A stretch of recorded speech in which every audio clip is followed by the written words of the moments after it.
So guys, I got an older Whirlpool refrigerator. It is leaking tons and tons of water into the refrigerator.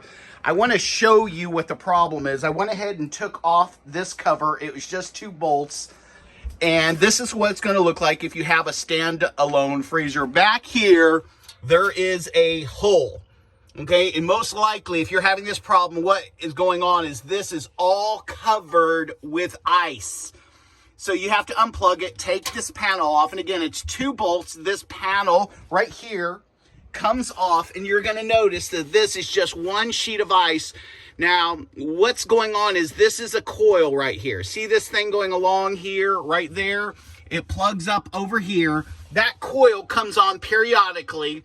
It's like the coil that would be in your dryer, and it melts all of the ice through here. All the water goes down this hole underneath the fridge, and then it naturally evaporates.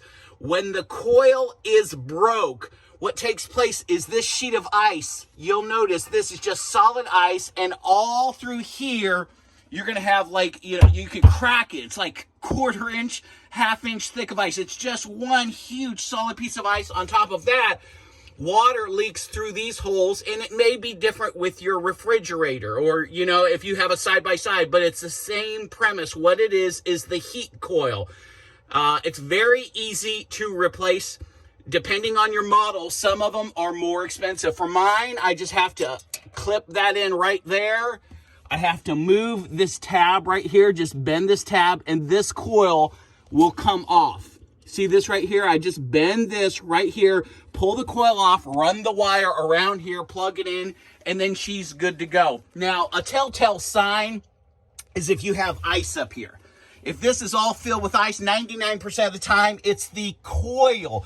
A lot of times when you're doing your DIY research, someone's going to say, well, this is clogged. More likely, there's nothing to get in there. It's just water. So it's not so much clogged as water is frozen in this hole because this coil is not turning on. When this coil turns on, it melts everything. The water goes down the hole and you're fine. Guys, when people say, well, that hole in the back, it's clogged. Guys, it's plugged with ice because that heater coil is not periodically coming on. It doesn't stay on for long. It just comes on for like a minute, 30 seconds, melts the ice, all the water drains.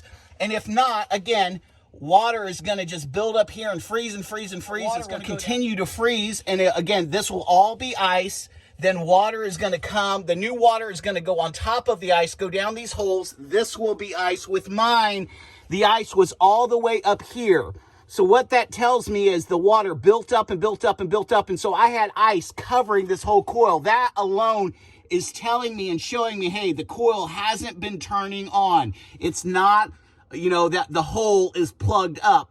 99% of the time, it's not the hole that's plugged up. Yeah, I mean, you could get a rat up there from the bottom, okay, or a small mouse, but that's very unlikely, okay? This is what you have to do. You have to replace that coil. My coil runs about $100. And so it's DIY-able regardless of how savvy you are. I can do it, and I'm not Mr. Fix-It. I can promise you that, okay?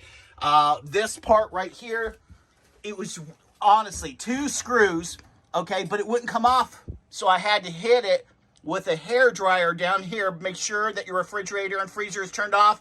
I hit it down there, loosened it up, moved it back and forth, and it just pulls out. This is what you're going to see. Something very similar to this. That's your problem. Sometimes you can go to a refrigerator repair store and they have used coils or they have trade-ins and they will actually give you something for 15, 20 bucks. I saw on Amazon where you could get some very, very cheap. I'll list a couple of the major ones, but you really want to look and find your refrigerator make and model. That's either going to be in the freezer, like right here with mine.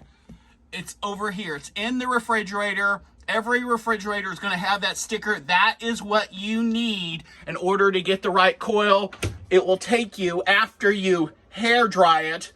And guys, after you hair dry it, listen very carefully. Then I took really hot water and I poured it over this, and the hot water melted all the ice that was in the hole. It's not going to do you any good unless you melt all the ice that's in the hole. Again, you're only looking at 30 minutes to get this thing all back together, okay? Save yourself a couple $1,000s.